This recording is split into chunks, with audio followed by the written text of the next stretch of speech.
안녕하세요, 구독자 여러분. 구독과 좋아요는 채널 운영에 큰 힘이 됩니다. 안녕하세요. 저는 남편과 함께 식당을 운영하고 있는 30대 여성입니다. 오늘은 저희 형님 얘기를 해볼까 합니다. 제 마음 속에만 담아두고 있던 얘기인데 한 번쯤은 누군가에게 털어놓고 싶었던 이야기입니다. 자기야, 나 이상한 걸까? 부모님이 돌아가셨는데도 슬프지가 않아. 아니, 오히려 후련하다고 해야 하나. 나를 그렇게 괴롭게 했던 두 분이 이제 세상에 안 계시다고 생각하니까 나도 더 자유롭게 살 수 있을 것 같은 기분이야. 자기 맘 이해해. 자기 부모님께서 자기랑 친형을 그렇게 차별 대우하셨다면서 집이랑 연락 끊고 살 수밖에 없었던 자기 맘은 얼마나 힘들었겠어. 이제라도 마음 편하게 살자. 날 이해해줘서 고마워. 그런데 고민이 하나 있어. 형한테 요즘 자꾸 연락이 와. 부모님 돌아가셨고 이제 세상에 혈육이라고는 형이랑 나 둘뿐인데 우리끼리 이렇게 연 끊고 살면 안 된다면서 말야. 자기랑 아주버님의 관계는 어땠어? 모르겠어. 사실 잘 기억이 안 나. 엄마랑 아버지는 언제나 형을 최고로 생각하면서 날 깎아내렸는데 그때마다 형은 몰랐던 건지 무시했던 건지 아무 말도 하지 않았어. 형은 무심한 성격이거든. 아주버님이 정말 모르셨을까? 아주버님은 지금 뭐 하면서 살고 계셔? 형은 그렇게 공부 잘하더니 결국 변호사가 됐대. 결혼하고 우리 애랑 나이 비슷한 딸도 있고. 그럼 우리 승아한테 사촌 언니가 생기는 거네? 맞아. 승아한테는 친척들과의 교류도 중요할 수 있는데 그동안 내가 너무 내 생각만 하면서 가족들과 연 끊고 살아온 건 아닌가 미안한 마음도 있었거든.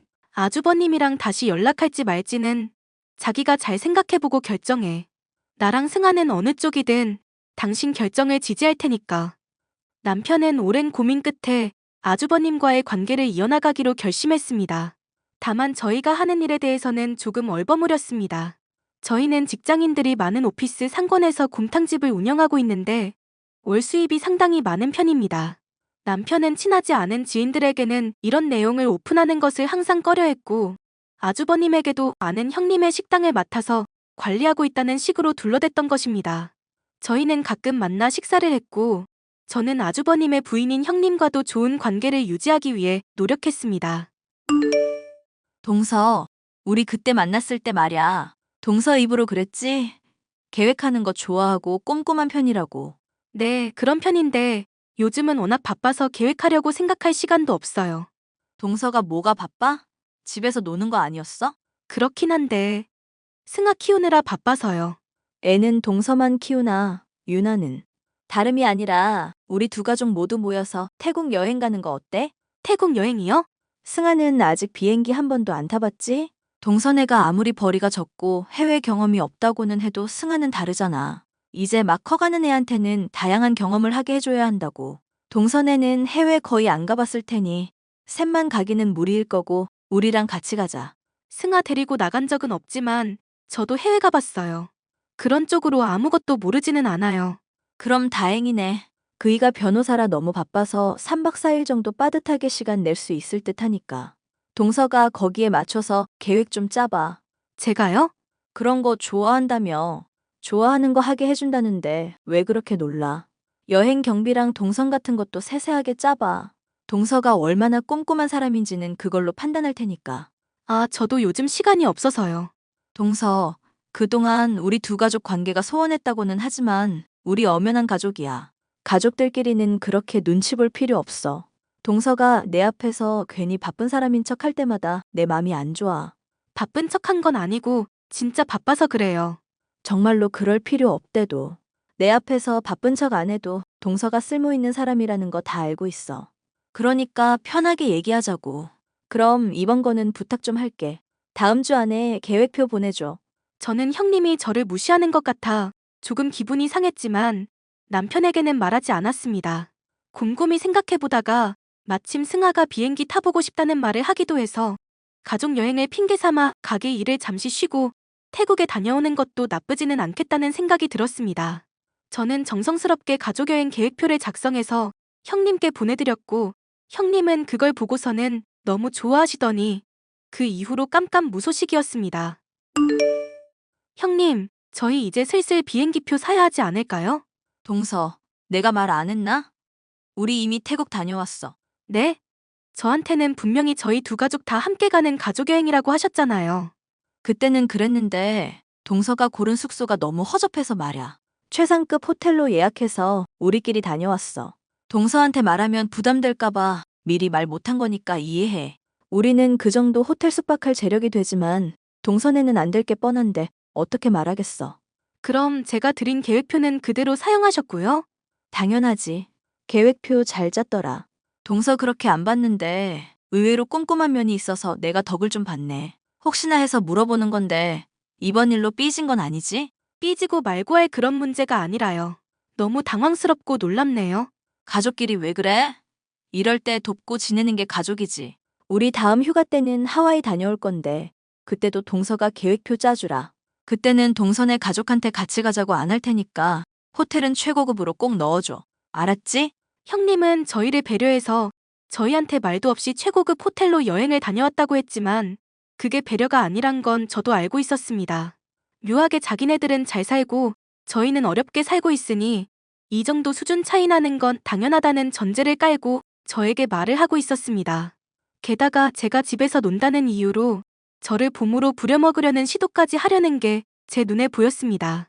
사실 저는 저희 식당에서 일하느라 눈코 뜰 새 없이 바쁜데도 형님은 아무것도 모르고 저에게 이것저것 부탁을 해왔습니다. 형님, 왜 자꾸 저희 집에 아윤이를 보내시는 거예요? 어제 변호사 와이프들 모임이 있었어. 갑자기 잡힌 모임이라 아윤이 보낸 거니까 동서가 이해해. 아참, 변호사 와이프 모임이라고 해서 너무 오해하지는 마. 드라마에서 보는 것처럼 서로 시기하고 질투하는 그런 여자들 모임 아니니까. 우리 미래를 발전적으로 그려가는 와이프들 모임이라 빠질 수가 없었어. 형님네 일하시는 아주머니도 있잖아요. 그분이 평소에 아윤이 돌봐주시는 걸로 알고 있는데 굳이 저희 집까지 보내시는 이유가 뭐예요? 그게 말야, 아윤이가 동선의 집밥만 먹으면 아토피가 좋아지거든. 그게 너무 신기하고 좋아서 보냈어. 그럼 아윤이 아토피 고치려고 저희 집에 보냈다는 말씀이세요? 형님, 제가 분명히 말씀드리는데 저 굉장히 바빠요. 그런 이유로 저희 집에 아윤이 보내는 거 다시는 허락 못해요. 동서가 뭐가 바빠? 서방님은 식당 관리를 하고 동서는 집에서 논다며. 저도 이번에 일 구했어요. 그래서 더 이상 집에서 노는 사람 아니에요. 누가 보면 나가서 돈 1,000만 원씩 버는 줄 알겠네. 도대체 동서가 나가서 무슨 일을 하는데? 나도 좀 드러나 보자. 그게 아무튼 지금 말씀드릴 수는 없지만 다시는 저한테 그런 일로 아윤이 보내거나 갑작스럽게 아이 봐달라는 부탁하지 마세요. 알겠어. 앞으로 아윤이 보내는 일은 하지 않을게. 그럼 동서가 3일에 한 번씩 우리 집으로 반찬 배달 좀 해주라. 네? 내가 변호사 남편 내조 하느라 사실 요리 배울 시간이 없었어. 아윤이가 그러는데 동서 음식 솜씨가 굉장하다던데? 동선에 찾아가는 건 하지 말라니까 안 할게. 그 대신 반찬만 보내줘. 제가 형님네 식모도 아니고 어떻게 3일에 한 번씩 반찬을 보내드려요. 형님 돈 많으시다면서요. 인터넷에서 주문해서 사드세요. 사 먹는 건 그런 맛이 안 난다고. 아윤이가 동선에 음식만 찾는 걸 그럼 나보고 어떡하란 거야. 게다가 아토피도 좋아졌고 말야. 내가 돈 줄 테니까 우리 상부상조하자. 재료비로 10만 원 정도 매달 보내주면 충분하겠지? 형님 정말 너무하시네요. 저를 어떻게 생각하길래 10만 원 주고 3일에 한 번씩 반찬 보내라는 소리가 나오세요? 다시는 저한테 그런 말씀 하지 마세요. 형님은 저를 공짜로 부릴 수 있는 노예처럼 생각하는 것 같았습니다. 본인이 해야 할 일을 저한테 시키면서 본인이 대단한 사람인 것 같은 만족감을 느끼는 것 같았습니다. 저는 최근에 일을 시작했다는 거지 핑계를 대면서 형님과 멀어지려고 노력했습니다. 저랑 남편이 원래 식당을 운영하고 있으며 제가 거기서 일하고 있는 사실은 절대 비밀에 붙였습니다. 그러던 어느 날이었습니다. 동서, 나 어제 동서 봤어. 저를요? 어디서요? 땡땡 식당에서. 친구 만나러 오랜만에 그 동네 갔다가 동서 보고 얼마나 놀랐는지 몰라. 동서, 사는 게 그 정도로 힘들어? 그런 게 아니라 그냥 일하는 것뿐이에요. 보니까 식당이랑 홀이랑 왔다 갔다 하던데 정확히 하는 일이 뭐야? 홀서빙? 설거지? 이것저것 해요. 제가 하는 일이니까 관심 안 두셔도 돼요. 동서랑 내가 남이야? 어떻게 관심을 안 가져? 동서가 식당에서 그릇 닦는 거 보고 내 마음이 얼마나 불편했는지 몰라. 그래서 내가 어젯밤 내내 생각해봤는데 말야. 동서가 이 얘기 듣고 감동받아서 쓰러지지 않을까 모르겠네. 무슨 말씀인데요? 식당에서 그릇 닦는 거 힘들잖아. 그치? 힘든 일 그만하고 우리 집 와서 편하게 일해. 마침 일하는 아줌마도 그만둬서 우리 집 파출부 할 사람이 필요했거든. 동서가 와서 일해주면 딱일 것 같아. 저보고 형님네 집에 가서 파출부로 일하라고요? 돈은 거기 받는 거 2배로 줄게. 거기서 월 50은 받아? 우리 집에서 일하면 100만 원은 넘게 줄 테니까 동선의 살림도 필 거고. 동서가 만든 음식 먹으면 아윤이 아토피도 좋아질 거니까 일석이조잖아. 어때? 감동이지? 형님, 여기서 받는 돈의 2배 주신다고 하셨어요? 그래. 내가 참 착해서 탈이야. 가족이라는 이유로 동서한테 이렇게 퍼주게 된다니까. 감사해요, 형님. 제 월급은 5천만 원으로 알고 있을게요. 말 나온 김에 계약서도 쓸까요? 5천만 원? 농담이 과하네, 동서. 동서가 거기서 그릇 닦는 일 하면서 2,500만 원이라도 받는다는 거야? 말이 되는 소리를 해야지. 월급은 아니고요. 제가 사장이거든요. 월 수입 그 정도 되는데 2배 주신다니까 5천만 원 받아야죠. 동서가 거기 사장이라고? 거기 그 근방에서 제일 장사 잘 되는 집이라고 그랬는데? 네, 맞아요. 남편이랑 저랑 그 식당 운영하고 있어요. 형님한테는 제대로 말씀 못 드리고 얼버무렸는데 이제서야 제대로 말씀드리게 됐네요. 어머, 그게 사실이야? 동선의 수입이 월 2,500만 원? 집도 작고 승아 입고 다니는 옷도 죄다 시장 옷이어서 거지처럼 사는 줄 알았더니. 저는 형님이랑 다르게 돈 자랑도 안 하고 검소하게 사는 편이어서요. 형님은 사람보다 돈이 더 귀하다고 생각하시죠? 제가 돈 없어 보인다고 저를 그렇게 무시하셨잖아요. 형님네 파출부로 일하라니 해도 너무하지 않으세요? 동서, 그건 말야. 동서가 짠해 보여서 그런 거지. 정말 짠해 보여서 그랬던 거면 그런 식이 아니라 다르게 도와주셨겠죠. 매번 사사건건 형님네가 저희보다 잘 산다고 말하면서 저 깔아뭉개던 거 있지 않았어요. 무슨 말을 그렇게 해. 우리 가족이잖아.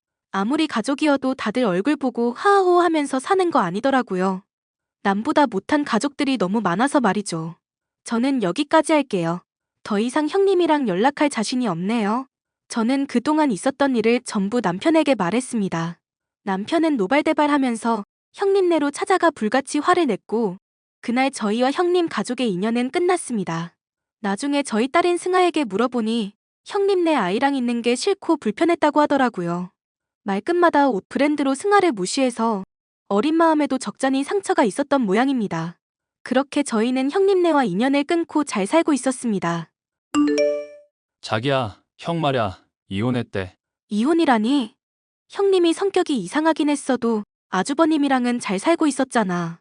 형수님이 잘난 척하는 걸 워낙 좋아했잖아. 항상 자기보다 잘 사는 사람들이랑 어울리는 걸 좋아했고, 그러더니 기어이 사고를 쳤나 봐. 형의 상사한테도 꼬리를 쳐서 직장이 한바탕 뒤집어지고 결국 이혼했대. 변호사 와이프라고 그렇게 자랑을 해대더니 결국 집가 판 무덤에 들어간 거네. 더 잘 나가는 변호사 꼬셔서 갈아타려다가 아주버님이랑 이혼하게 된 거니까.